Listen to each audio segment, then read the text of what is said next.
No, I cannot take you. What's going on here? Hello, I'm Henkel.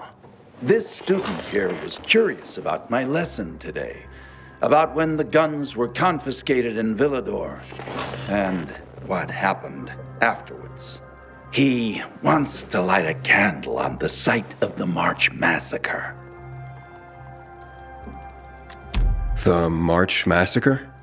Yes, 64 people died that day, gunned down like sitting ducks. If you want to know more, you should go and see for yourself. Why can't he? No one can leave the building while school is in session. Children shouldn't walk around the bazaar on their own. I thought you'd be more worried about them falling into a dark zone. Oh, kids nowadays are too smart to fall into a silly hole. Anyway, could you light a candle for him, young man? You might learn something yourself. Sure, though I was pretty lousy at history. History is boring when someone tells you about it. It starts being fascinating when you can touch it. Touch it? Yes, take this candle and go to the monument of the World Art Congress. Or what's left of it. It's close by. Contact me when you get there. You'll see what my lesson was about today.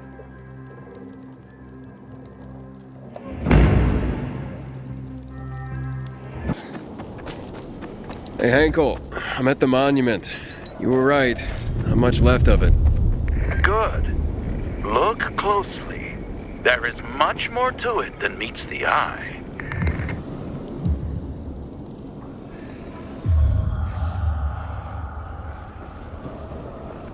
What happened here? That is where the riots started. People were terrified. How could they protect themselves and their families? There was massive unrest. So, a curfew was put in place, and homes were raided to ensure no one was hiding any weapons. Punishment for those who didn't comply was quite severe.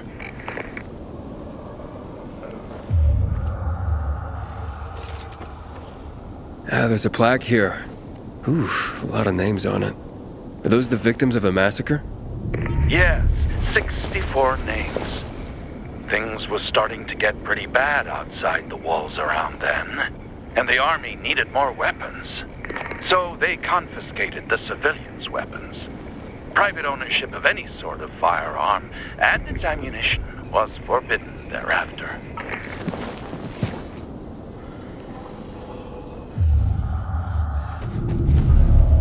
Shots were fired.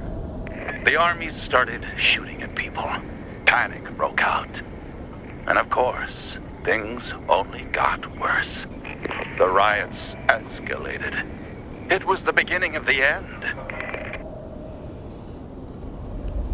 Light the candle. Inhibitor container detected. So you're saying that Pratt made a bad call, taking people's guns away? Hard to know for sure, but it didn't end well for anyone. In fact, the main irony is that the army soon ran out of ammunition. And just like that, firearms became obsolete.